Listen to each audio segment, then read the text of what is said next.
Allison Sargent joins me on the set for today's press review. Hi, Allison. Hi, Jeannie. Lots of focus on the United States, dominating the front pages, not just the partial results from the Iowa caucus.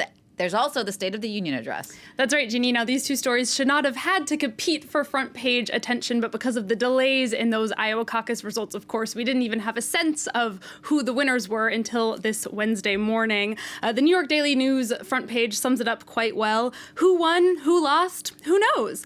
We do know so far with these partial results that Bernie Sanders and Pete Buttigieg seem to be fighting for first place, followed by Elizabeth Warren and Joe Biden, who the paper says is fading fast. Globally, though, the chaos surrounding these results make it a rough start for all Democrats. In this cartoon by Steve Sack, we see the starting gun that is the Iowa caucus has shot all of the candidates in the foot. Another cartoon, this one from Patrick Chapot, was on the front page of Swiss paper Le Temps this Wednesday.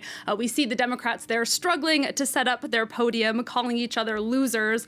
Donald Trump is looking on and he says, well, you took the words right out of my mouth. Well, a lot of papers are noting that Donald Trump was riding high, partly due to this fiasco, when he was delivering his State of the Union in Washington. That's right. The New York Times headline for the speech is "Buoyed President Rides the Economy." The president buoyed by the Iowa caucus debacle, of course, but also the coming impeachment vote that is set to acquit him. Meanwhile, the Wall Street Journal is focusing on the tension that dominated that address.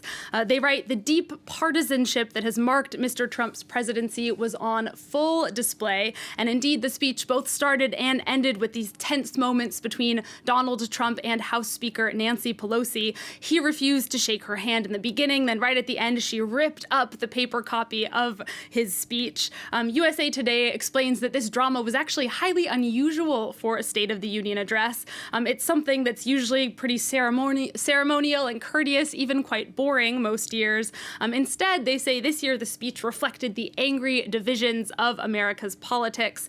It didn't even go as far as it could have, Jeannie. The paper writes that Nancy Pelosi, when she was asked why she ripped up the speech, she told Fox News it was the courteous thing to do considering the alternatives, which makes you wonder what those alternatives might have been. There certainly was a lot of tension in that House chamber last night. All right, let's come back to France, Allison, where the front pages here are focusing on a scandal over teen sexual abuse in the world of figure skating. That's right. This story broke last week when former French figure skater Sarah Abitbol came forward to say that her coach regularly raped her when she was a teen. An investigation has been launched, and France's sports minister has called on the head of France's skating federation to resign. That's the man you see here on the front page of 20 Minutes. But Didier Gaillaguet has said he will not step down until this investigation is completed, the paper reporting that he is clinging on to his post in spite of these allegations. Meanwhile, a group of 54 French athletes has signed an open letter calling to break the wall of silence surrounding sexual abuse in sports. They note that coming forward is particularly hard for young athletes who really feel like they're risking their entire future when they speak out.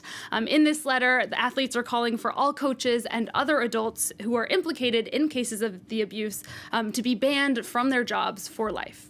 Allison, let's stay in France, where another issue is creating big debate. Now, this is the case of a teenage girl who's been getting death threats for criticizing Islam. That's right. This girl's name is Mila. She is 16 years old. Last month, she posted on her Instagram calling Islam a religion of hate. Now, this was after she says she received homophobic abuse from a Muslim commenter. She then started receiving death threats since making this post, and she hasn't been able to go to school since.